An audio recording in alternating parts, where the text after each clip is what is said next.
what I've learned is this. The hard part isn't actually practicing or playing. The hard part is sitting down to do it. The next piece in the Schumann Forest Piece series is about this thing called resistance, this counterforce that comes to meet you every time you set on a purpose or a lofty goal. Some people may view it as a kind of evil that comes to rob, kill, steal, and destroy your dream and the purpose. But if we reframe that, could we actually use resistance as a force, not to stop us, not to block us? Could we actually use it to fuel the fire for our desire? So today we're going to look at a couple of books, The War of Art, the Bible, to learn what these great writers, thinkers, and of course the great book itself knew about resistance. It's always going to be there. So how can we use it and rise above? It's really funny that in Schumann's work, Waldszenen, we started off last week with the first piece, which had to do with the invitation, the hero's journey. And that's for all of us, this idea of when we do something that's worthwhile, there's this anticipation. But this second piece in the cycle, which I'll play right now, is about this inevitable pushback we're going to get, this counterforce of resistance.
Resistance is a test whether we will stay the course.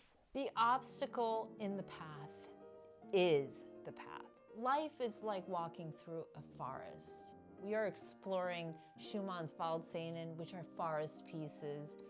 And in the second one, called Hunters on the Prowl, we see the obstacle in our path. We are trying to look for a clearing through the woods, but all we see is an obstacle.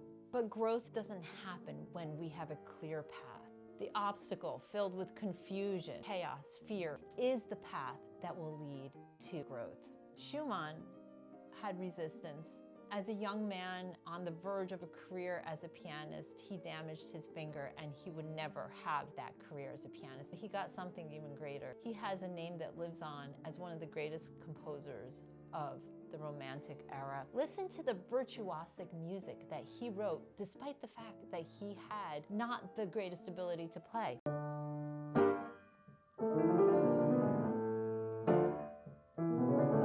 He made the piano come alive with his imagination. The test of your faith produces perseverance. Let perseverance finish its work so that you may be mature and complete, not lacking anything.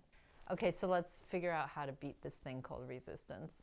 Resistance is not the enemy, avoidance is. Stephen Pressfield, in his book, The War on Art, talks about this counterforce that attacks us whenever we try to do something to fulfill our purpose, something he calls self-realization. As powerful as is our soul's call to realization, so potent are the forces of resistance arrayed against it. Resistance is faster than a speeding bullet, more powerful than a locomotive, harder to kick than crack cocaine. When we don't run from resistance, when we face it, we actually become heroes in our own journey. This piece from Schumann's cycle, Waldszenen, it's called Hunters on the Prowl. Resistance is like the hunter that comes to get you, to try to stop you, to try to gun you down whenever you are in fulfillment of your purpose. But when you counter it by going through it, you become the hero. And in this portion of the piece, we hear these marvelous heroic chords. So heroic, and you hear the resistances like this. It's like creeping up on us. This is what the music is inspiring us to. Resistance will come. It's a fact of life. Keep pressing through because you are on the right track. I am sitting next to a piano. The piano is a metaphor in my life of, I would say, the pursuit that has given me the most joy and also the most pain. My early start was really rocky. When I was about 16, after having studied piano for, I would say, almost 10 years, I came to New York filled with dreams and aspirations, and I was studying with a well-known teacher of the time. And what started as this great opportunity for me to learn more and to develop as a musician turned into this nightmare. It seemed like my teacher just had one thing in mind, which was to make me stop. In fact, one time I came for a lesson, and the lessons always were 70% him talking, and a lot of that talk was to inflate his ego and kind of make me feel like, okay, who are you to even be here? Because I'm like this legendary phenomenon, and you are like this zero. He would go to the piano, and he'd start things out like, okay, let's see, what did you bring? And then I tell him whatever, you know, Beethoven's Appassionata or whatever. And he'd be like, what? What? You play something like this? What can you possibly do? Well, you're here, might as well play it. After that, I would just totally bomb. Not even 30 seconds of the opening, he would be, oh, stop, just stop, just stop. And he'd like tell me how bad it was. I became so used to this that every week I would just prepare 30 seconds of music because I knew he would stop me. That criticism started to seep into my consciousness. I was so young and I was so impressionable, and I just had this fire inside me that I knew I was called to music. There was nothing else that I wanted to do, and I knew it had something to do with God's purpose. Even though externally there was no validation for that, the constant criticism made me so tense at the piano. I would get so stiff in my hands and forearms, and I developed this acute tendinitis. I almost had to quit entirely. And for all intensive purposes, based on what people were saying around me, like, what are you still doing playing the piano? What could you play? And at that point, like I told you, I had like only 30 seconds of a piece learned because I couldn't even pursue anymore. There was no reason for me to stay at it, but I didn't know it at the time, but in hindsight, I realized it was resistance. And yes, sometimes criticism is very valuable, and sometimes one should take it to heart and really listen and decide, is this true or is this false? But at that time, other people finally started saying, you know what, you do have something It just needs to be developed. We often experience resistance as a wall trying to block us. But what if we see it as a doorway that opens up and shows us the way? What if we stopped fighting the wall and started walking through the door? We're all heroes in our own story, but it's resistance that comes to block us from fulfilling our purpose. And Schumann shows us in these opening chords the wall of resistance trying to block us from getting forward in our path. That's a wall. That's how he starts this, with this huge wall. And then you hear this fearful scurrying. It's right away a response to it. This piece does not end with the wall blocking. In fact, it ends with the door opening. You hear it sweeping wide open. Heroic. So if you're facing a wall today, remember, it's a door leading you to your greatest future. There's this passage in the Bible, in the book of Matthew, that talks about the seed and how the seed could fall on different types of soil. And so sometimes this soil is rocky, and the seed is the Word of God. And the Word of God says that we can do anything through Christ that gives us strength, and also that our gifts and our talents are given from God. But sometimes this could fall on soil that is rocky, and it could fall on soil that has weeds, and the weeds could choke that promise. And for me, that criticism really started to choke the promise. And it wasn't until I finally got a true education that I started to get confidence, and I started to regain a piano technique that was based not on just playing louder, playing faster, go, go, go, but it was based on exactly the opposite. It was based on learning how to play one note beautifully. This sensual experience of the birth, life, and the decay of a note, which is a natural process. One moment where you're creating the sound. And so it became more of a focus on tone production, which was, this was a method already that was long established, especially in the 19th century pianism. But it sort of got replaced by athleticism.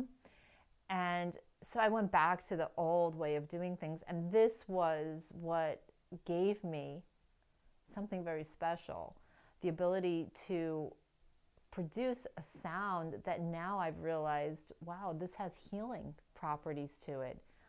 So God had a specific reason. That resistance force that tried to take me off was so hard. And that brings me to something that Steven Pressfield says in The War of Art. The more important a call or action is, the more resistance you will feel. Every meaningful creation begins with friction. If you are fulfilling a great purpose in your life and you're feeling that friction, guess what? It's not a sign of failure. It's a sign that you are on the right track. We like to think of creativity as being inspiring and being in the flow, but it's rarely as pretty as that. Usually it's grit and dealing with friction, which is a part of the creative process. It's this friction that births the greatest potential that we have inside of us. Let me show you at the piano. When I press a note down, I feel a bump, and it's something you don't hear, but it's something that a pianist feels. And that bump is called the resistance point. It's at that resistance point that the hammer meets the string. And it's that moment that a sound is born. Imagine that. The same sound that can make our hearts sing or make us weep or make us joyful comes from this friction. And when you know how to use the friction to your advantage, when you don't overdo it, you birth a tone which sets you apart, which makes your soul song sing. If you're creating, if you are getting a step further in your purpose today and you feel that friction, lean into it. It's a sign you're advancing. Now let's define what resistance is. What are its characteristics so that when we meet it, we will identify it and then make the right choices how to proceed. Resistance will tell you anything to keep you from doing your work. Resistance is like a shapeshifter. It knows, it's going to know your weaknesses. So when you sit down to finally do your work and it's not going great, and we have those days, resistance will tell you, you know what, come back to it tomorrow. Or resistance could sometimes do this, like, and I've had this happen to me so many times, like, oh, it has to be like a perfect ambiance. It has to look right. The room has to be, you know, perfectly clean. Or, you know, I like to have candles in the room, so I have to have the candle on. Oh, I don't have the candle. Oh, resistance will tell me, oh, well, you know what? Stop everything, go shopping, and then come back. And then, of course, you know, by that time, you're already tired, or it's too late in the day, or whatever, and resistance has won. Stephen Pressfield says that the way to overcome resistance is to know that you're a pro. Meaning it's not based on feeling, oh, I don't feel like it today, I'm not inspired today, therefore I won't do that thing. He says that every day you have to sit down and do it no matter what. And so that might mean having a routine.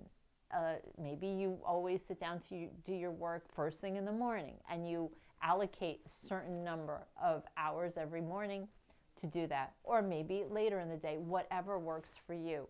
But identifying resistance as something that will knock on the door every time you sit down to do work is going to be a huge game changer.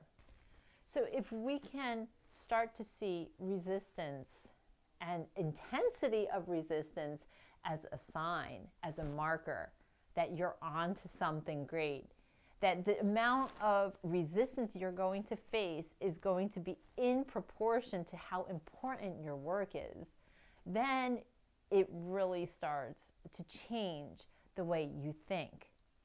When I was dealing with so much criticism and didn't know how to interpret that at the time, it's only later on that I started to see, wait a minute, this was like a campaign against me to take me out.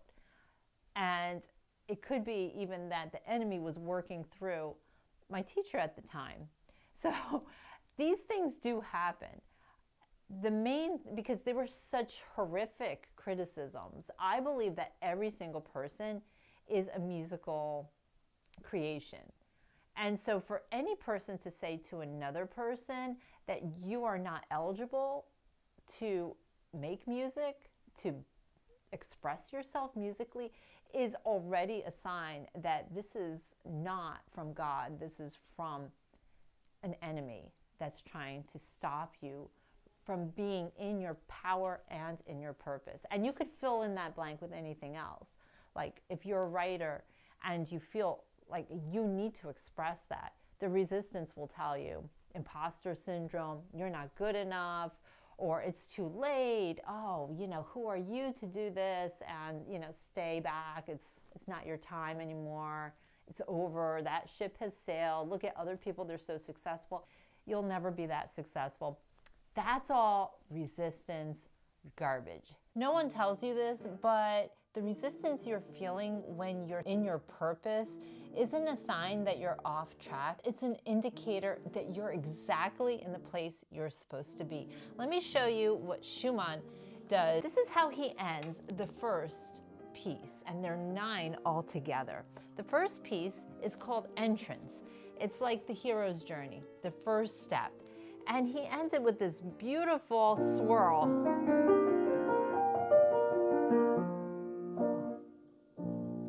So nice. nice, so airy, so bright, so happy. Sort of like how we feel when we're embarking on a new venture. But then here's the second piece. It's called Hunters on the Prowl.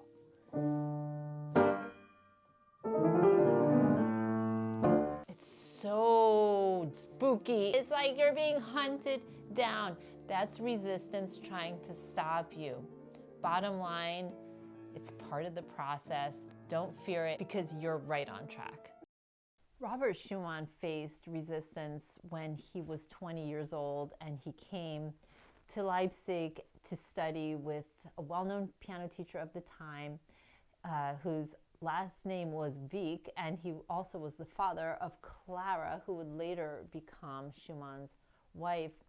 And so Robert Schumann was a great improviser, and he already started composing, and people were giving him a lot of positive feedback about that. But he wanted to be a pianist slash composer, and he was a late bloomer when it came to piano playing, and he was trying to make up for lost time to the point that he overdid it, and he injured one of his fingers, and it became numb, and obviously this was a deterrent for him.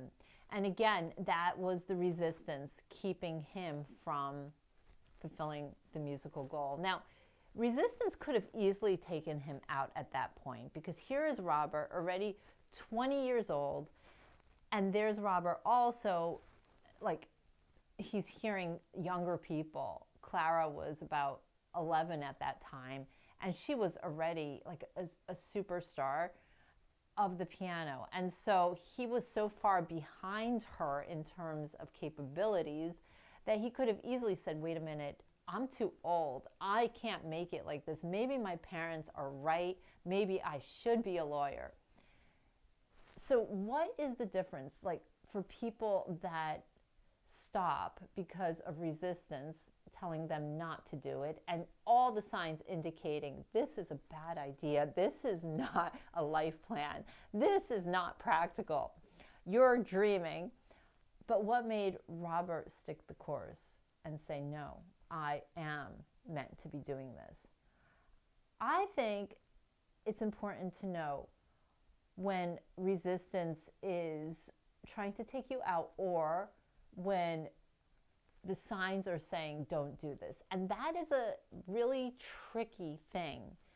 It comes down to, I believe, intuition and prayer, and something that you just have to get a feeling inside your heart that this is your path, because the external signs will deceive you.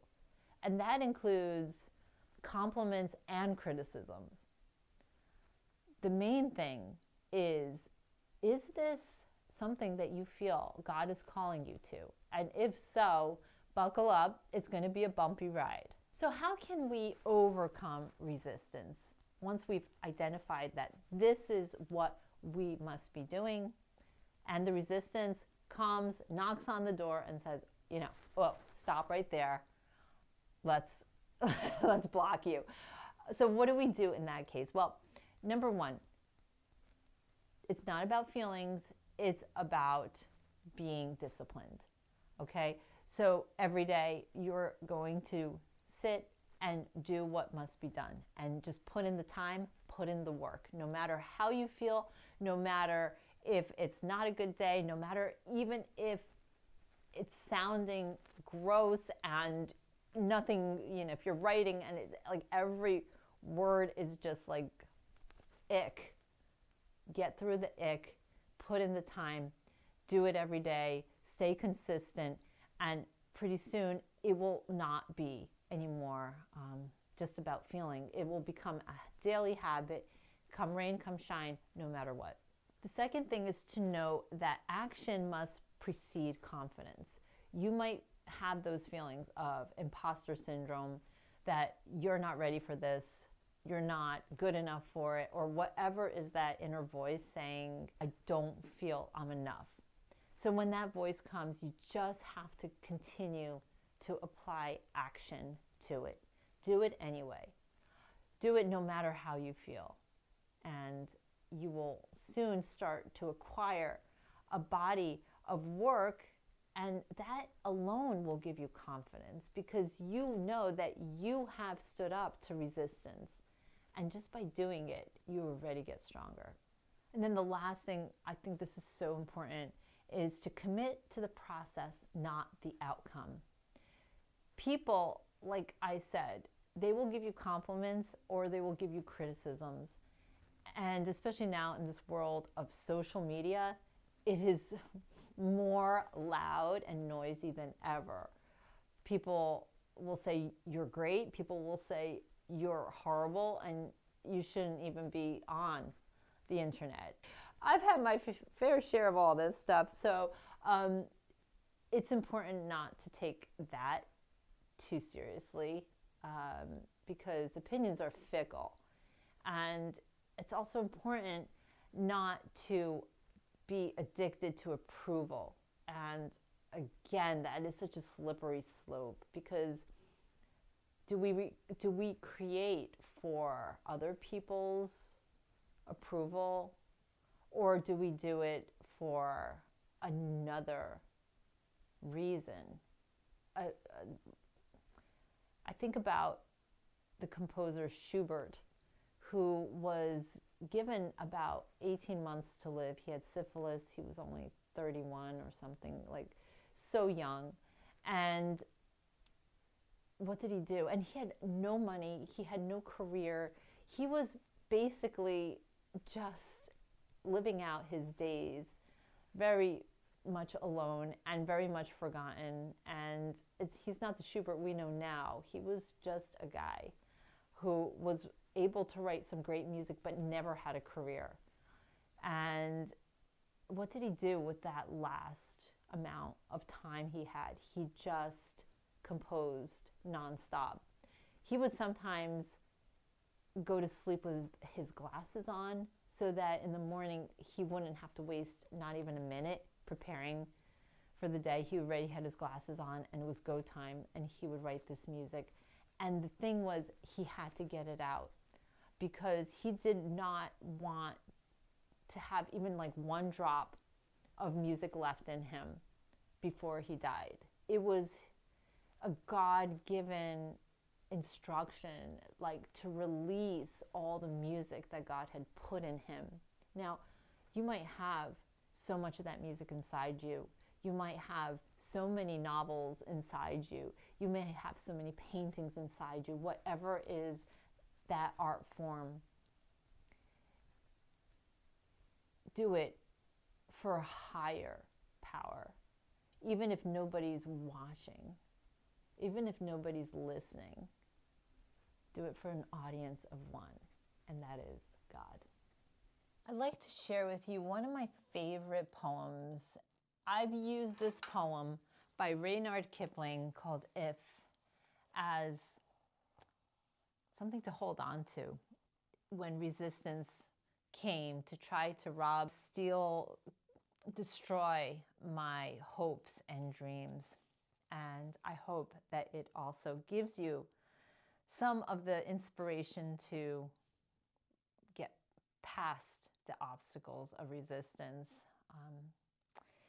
If you can keep your head when all about you are losing theirs and blaming it on you, if you can trust yourself when all men doubt you, but make allowance for their doubting too, if you can wait and not be tired by waiting, or being lied about, don't deal in lies, or being hated, don't give way to hating, and yet don't look too good nor talk too wise.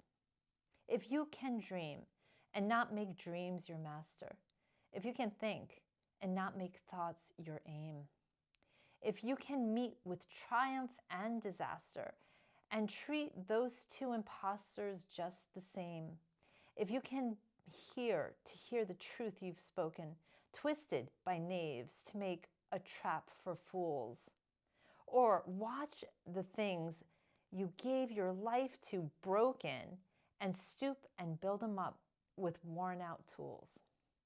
If you can make one heap of all your winnings and risk it on one turn of pitch and toss, and lose and start again at your beginnings and never breathe a word about your loss. If you can force your heart and nerve and sinew to serve your turn long after they are gone, and so hold on when there is nothing in you except the will which says to them, hold on.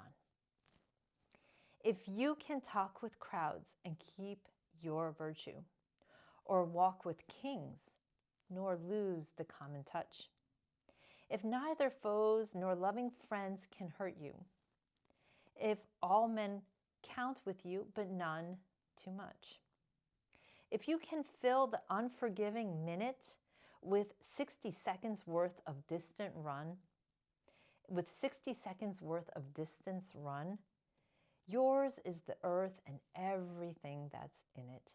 And which is more, you'll be a man, my son.